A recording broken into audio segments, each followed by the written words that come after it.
What is up, Clashers? So today I'm coming at you with a little bit different content than I typically do. So I'm going to be going over like my 8 favorite cards, or 8 cards that I think are really good in this game in Clash Royale.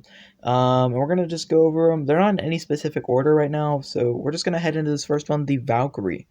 I think the Valkyrie is really strong for only 4 elixir. She's such a good tank.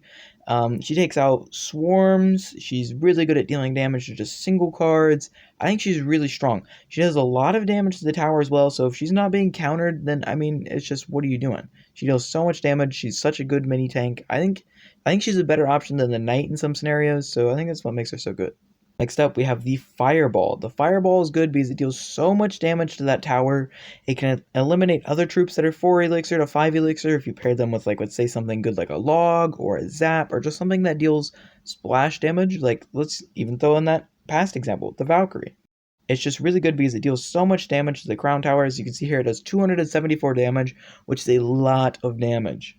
Next up, we have the Ice Spirit, which is only 1 elixir. I think it's just so amazing. As you can see here in this small little example, it basically just completely counters something that's 4 elixir.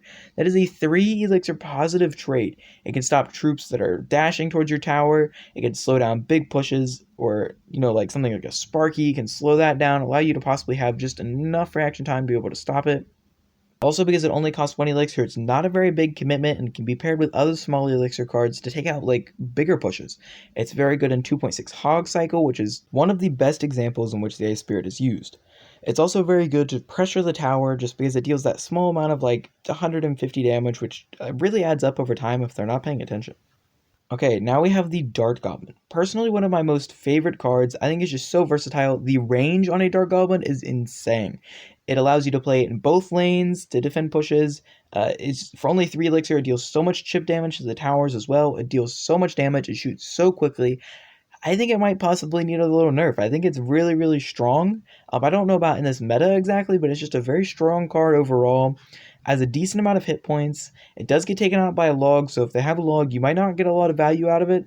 But overall, I think it's just the range. It just does so much for me. It shoots so fast. It deals so much damage. So I think it's a very strong card.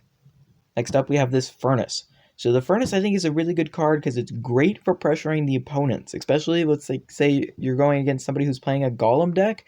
Golem decks rely on very expensive pushes that are built up over time from the back of the arena. It often takes them a lot of elixir, so like say you can pressure opposite lane with a Furnace, a very safe card to pressure with. You're not really committing a ton of elixir, and it's something that goes over time. So even, like, let's say they counter the first one, there's still a lot more fire spirits that they have to be worried about.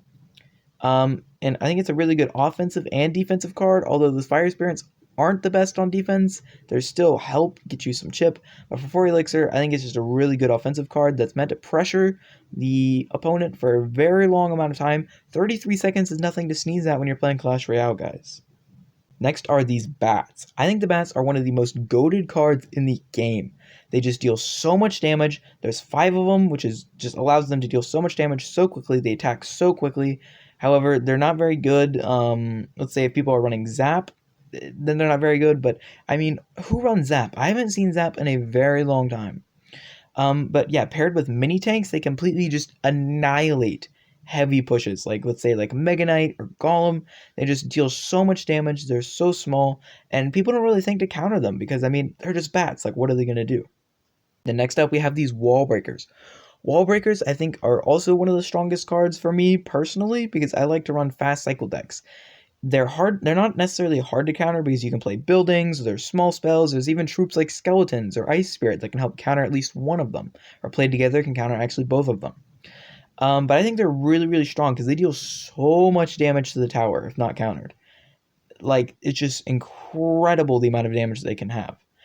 So, like, let's say if the opponent isn't being careful for their elixir, you can punish them heavily, like with 800 damage on the tower just for only 2 elixir. I think it's a no-brainer. It deals more than Rocket for like a third of the price. That's crazy. All you have to make sure is that they connect, which you don't necessarily have to commit to. It's just 2 elixir. You have to force at least 2 elixir out of them to counter. I mean, it's just a no-brainer.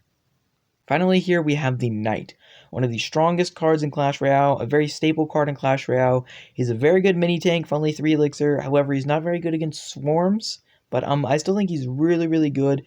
He does a decent amount of damage, and I think he's really good in hog decks where or paired with cannon. I found you can use him as a mini tank to protect your cannon to allow the cannon to do real work with both the princess towers. He's really good for kiting air troops. I think he's just a really strong card. Thank you guys for tuning in to catch my 8 favorite cards in the game. Please like, subscribe, comment, and I'll catch you guys in the next one.